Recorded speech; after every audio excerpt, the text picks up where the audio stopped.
torture chambers, secret passageways, vats of acid, and deadly vaults. In 1895, Chicago police unearthed horrific evidence of torture and multiple murders at the sprawling castle of H. Holmes. Masquerading under the guise of caring doctor, kind husband, and prominent businessman, H. Holmes was a contemporary monster, designing his buildings solely for the disposal of human bodies. Torture doctor, monster of 63rd Street, H. Holmes was America's first serial killer.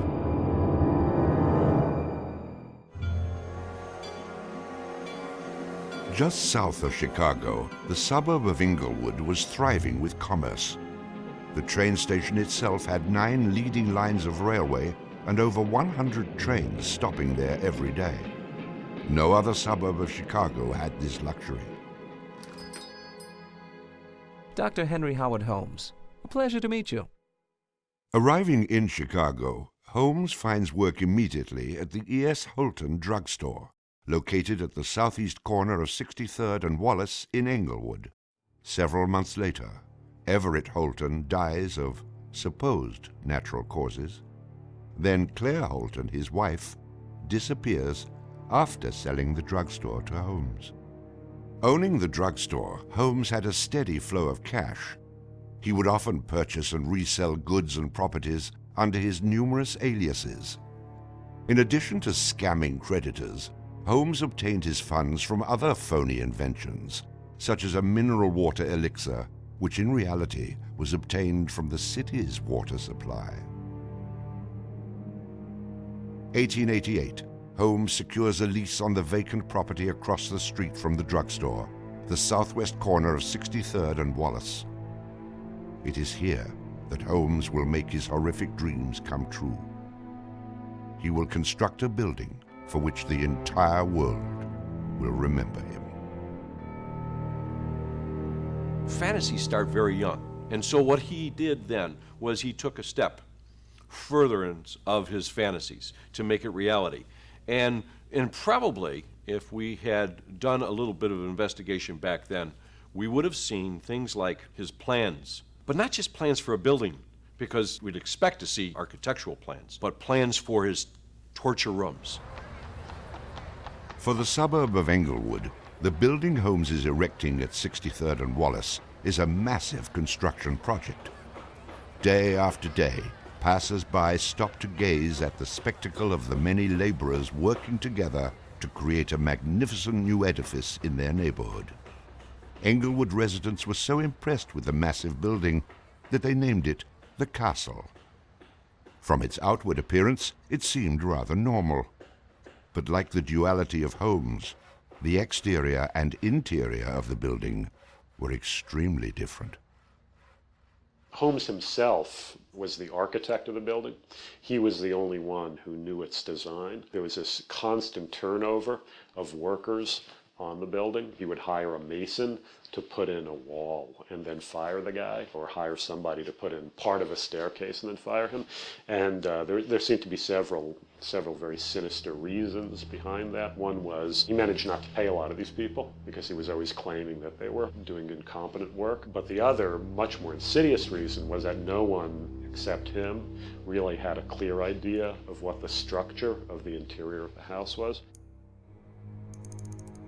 He had a huge bank vault installed in one of the rooms. And the way he did it was he put the vault in first while the building was under construction, and then built the room around it. And he bought this thing on credit and then refused to pay for it. The bank company said they were going to repossess the vault. Holmes said, well, come on in and do, but if you damage my building in any way, I'm going to sue you for everything you're worth. The bottom floor of the castle housed a pharmacy, jewelry store, barber shop, restaurant, and a blacksmith shop. Behind this innocent facade was a Gothic house of horrors designed by the mind of a monster.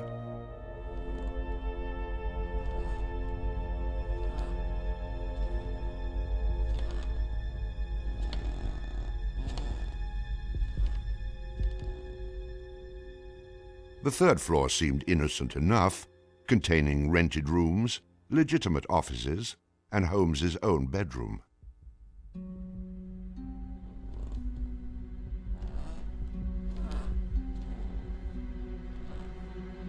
But it was the second floor that contained 35 rooms, many specifically designed as killing chambers.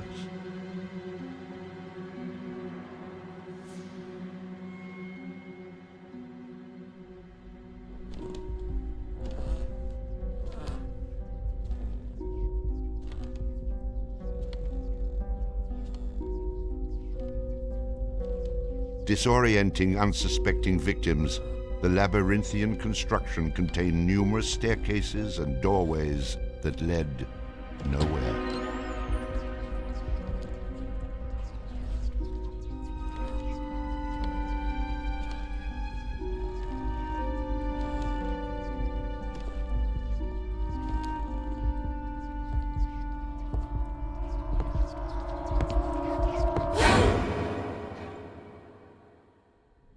For a quick method of hiding a victim's body, a concealed greased chute and trapdoor led directly into the basement of the castle.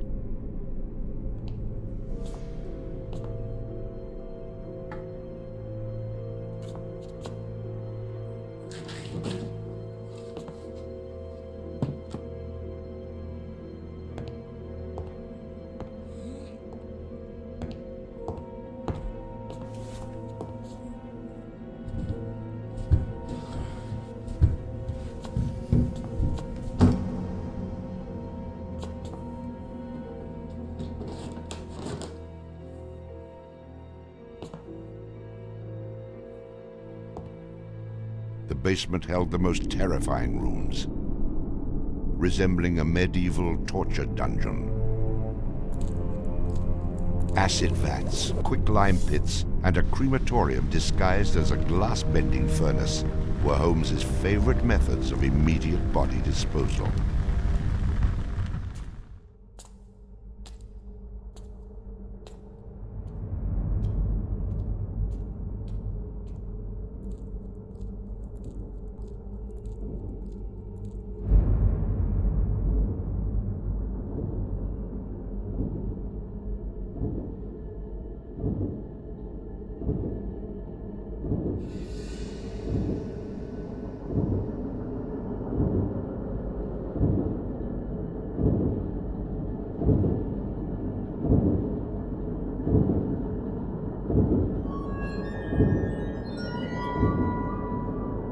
After cleaning and mounting their bones, Holmes would profit from his victims by selling their skeletons to local medical schools and universities. Holmes would make a killing in Chicago, financially and literally.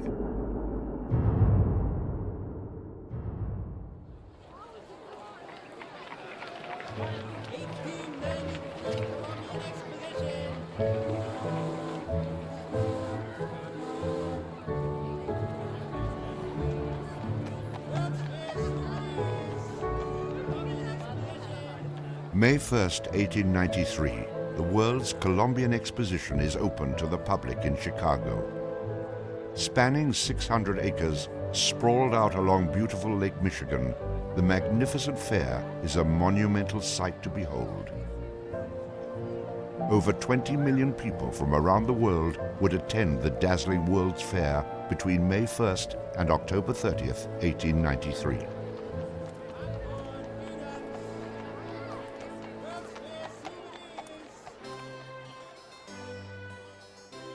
Holmes utilizes the World's Fair as the perfect opportunity to capitalize on his demented design of the castle. Located only a few miles from the World's Fair, Holmes's castle was perfect lodging for tourists. Holmes decides to rent rooms to visitors of the fair. He entirely renovates the upper floors of the castle, bringing in the most modern furnishings and luxuries, all purchased on credit, which Holmes had no intention of repaying. In addition to placing newspaper ads for rooms to rent, Holmes visited the fair with several of Benjamin Peitzel's children, preying on elderly women who flaunted their wealth, making sure he invited them back to the castle for a warm night's stay in a soft bed. They're not calling their relatives, telling them where they're at. They just know that they're going to Chicago to see the Columbian Exposition. Perfect victims, because they're unknown in the city. Their relatives, wherever they came from, know that they were coming to Chicago, and they never came back.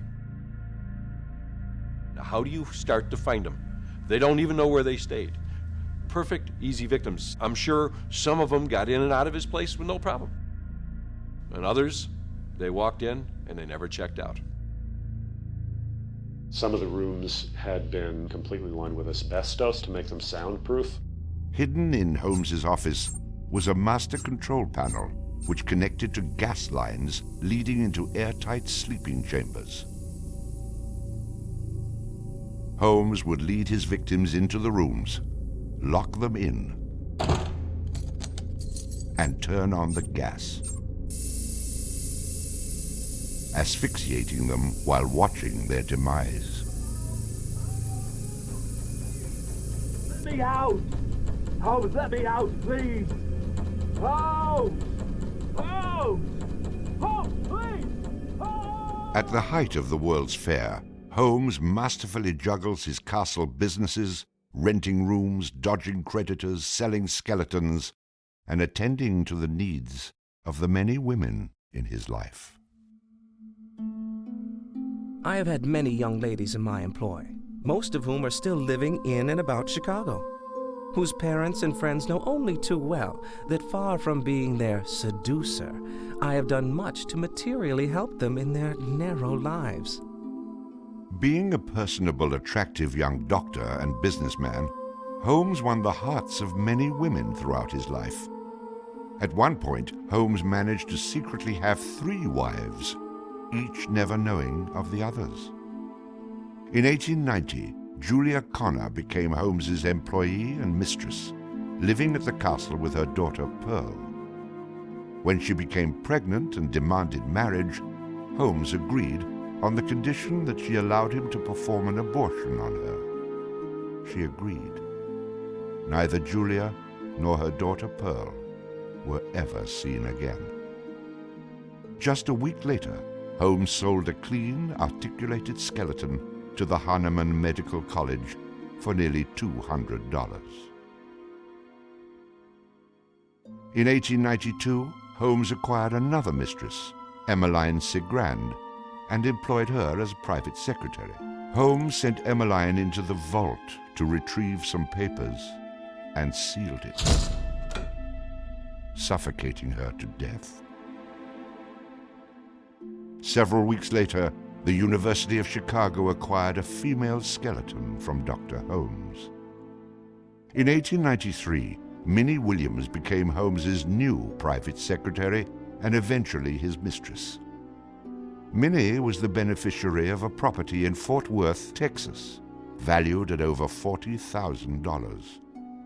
Holmes murdered Minnie and her younger sister Nanny after having Minnie sign over the Fort Worth property to him. In 1894, Georgiana Yoke became Holmes's 3rd wife. He married her under the name Henry Mansfield Howard. Like his other legitimate wives, Georgiana lived out her entire life. On July 19, 1895, Chicago police enter the Holmes castle. The world would now learn of the horrors that the castle had kept secret for so very long.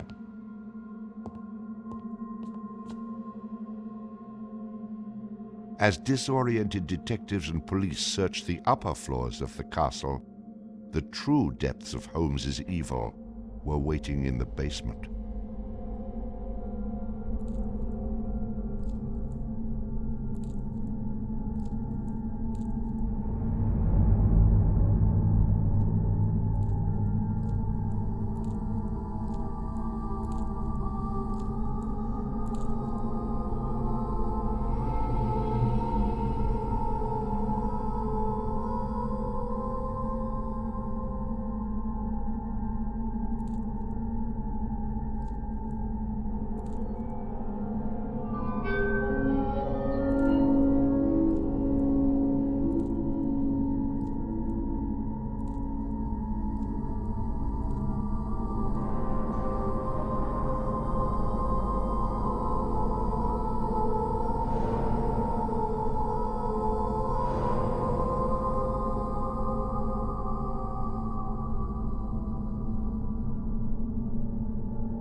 Among the death devices in the basement of the castle, investigators find piles of mixed human and animal bones, bloody women's undergarments, and a wooden dissection table saturated with dried blood.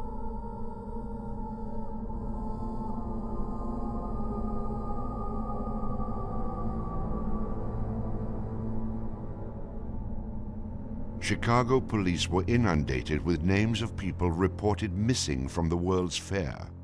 50 missing people were eventually traced to the Castle of Horrors. The evidence, blood and bones found in the basement posed a problem for 19th century criminal investigative techniques. It was very difficult to go and identify even the bones as being human in origin, because with the very small fragments you didn't have enough of the identifying characteristics to be able to make that ID.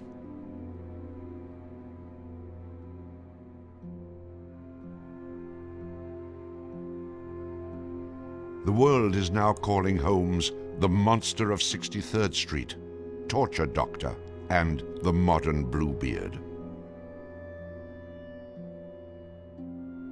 Overnight, Holmes transforms from arch-swindler to arch-fiend. A Chicago journalist calls Holmes a multi-murderer. The Holmes case generated this incredible amount of national attention and really international attention.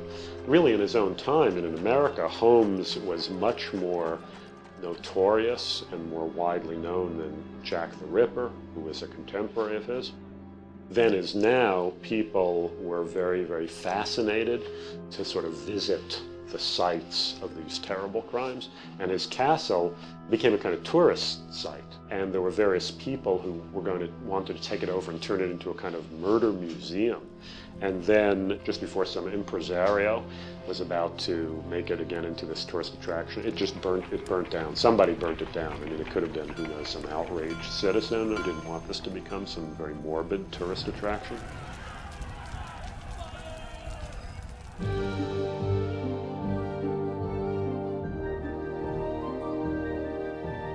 Holmes's trial was kind of the O.J. Simpson trial of the day. It just generated this huge amount of publicity. The case had become a kind of national obsession. Of course, there wasn't CNN or Court TV back then, so it couldn't be covered quite as relentlessly, but it was covered very, very extensively. There were true crime books and pamphlets and all kinds of stuff. And Holmes himself had become a sort of folk figure almost, you know, the sort of national boogeyman.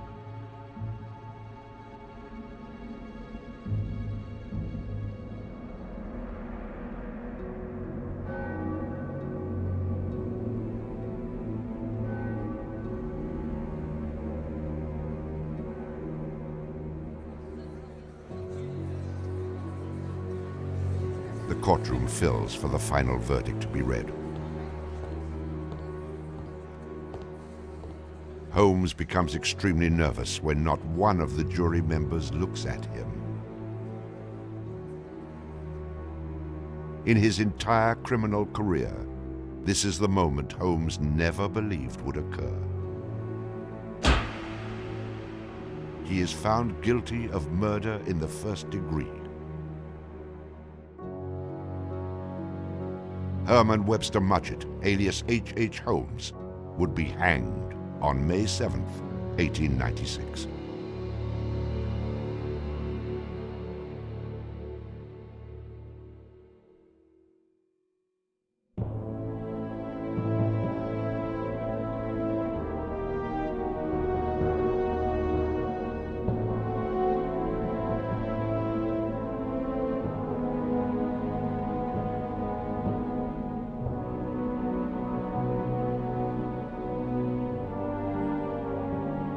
While Holmes was in jail, awaiting the execution of the sentence, he was made an offer by William Randolph Hearst, supposedly for a significant amount of money, to provide his confessions. Holmes, who had already issued about a half a dozen completely self-contradictory versions of his crimes, clearly at this point felt he had nothing to lose. He was going to die anyway. In this confession, he did a complete about-face and portrayed himself as the worst monster who ever lived. He just basically confessed to every crime anybody had ever suspected him of and threw in a few more for good measure. He's reliving the fantasies after the fact now. He's reliving the fantasies of things that he did. She was very willing to do this and prepared to leave the vault upon completing the letter, only to learn that the door would never again be opened until she had ceased to suffer the tortures of a slow and lingering death. The partial excavation in the walls of this room found by the police was caused by Latimer's endeavoring to escape by tearing away the solid brick and mortar with his unaided fingers. I closed the door and turned on both the oil and steam to their full extent. In a short time, not even the bones of my victim remained. It was the footprint of Nanny Williams that was found upon the painted surface of the vault door, made during her violent struggles before death. Only one difficulty presented itself. It was necessary for me to kill him in such a manner that no struggle or movement of his body should occur. I overcame this difficulty by first binding him hand and foot, and having done this, I proceeded to burn him alive by saturating his clothing and his face with benzene and igniting it with a match. As soon as he had ceased to breathe, I cut his body into pieces, and by the combined use of gas and corn cobs, proceeded to burn it with as little feeling as though it had been some inanimate object. I immediately took them to the Vincent Street house and compelled them to get within the large trunk, through the cover of which I had made a small opening and ended their lives by connecting the gas with the trunk. Then came the opening of the trunk and the viewing of their little blackened and distorted faces. Then the digging of their shallow graves in the basement of the house. The ruthless stripping off of their clothing and the burial without a particle of covering save the cold earth.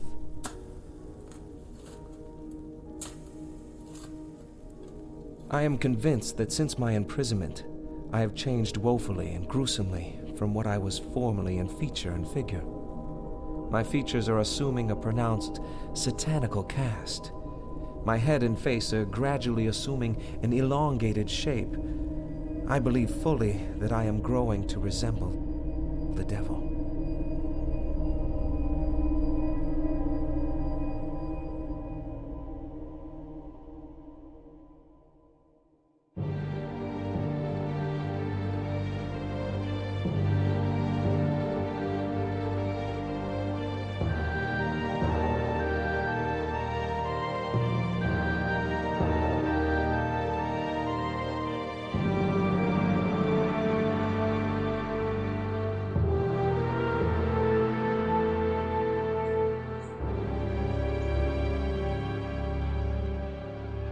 On the gallows, just before he died, he recanted. He claimed that the confession that he had published was a complete fabrication.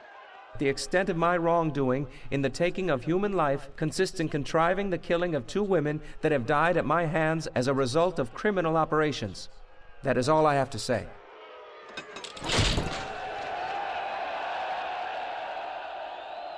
H. Holmes is hanged on Thursday, May 7th, 1896, just 9 days before his 35th birthday. At 10:25 a.m., he is pronounced dead.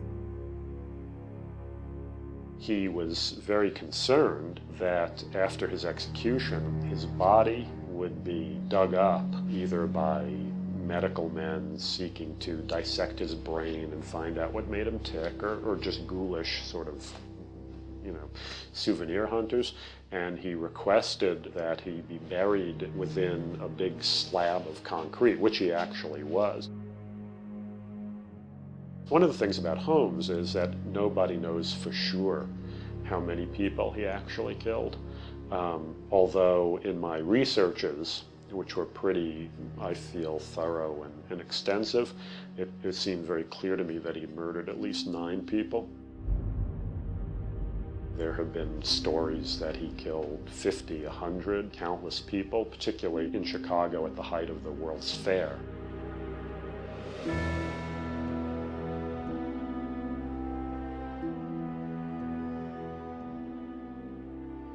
How many people did Holmes actually murder? Most likely, no one will ever know. Holmes and the many other people that came in contact with him are long gone, having taken the answers with them to their graves. I was born with the devil in me. I could not help the fact that I was a murderer, no more than the poet can help the inspiration to sing. I was born with the evil one standing as my sponsor beside the bed where I was ushered into the world, and he has been with me since.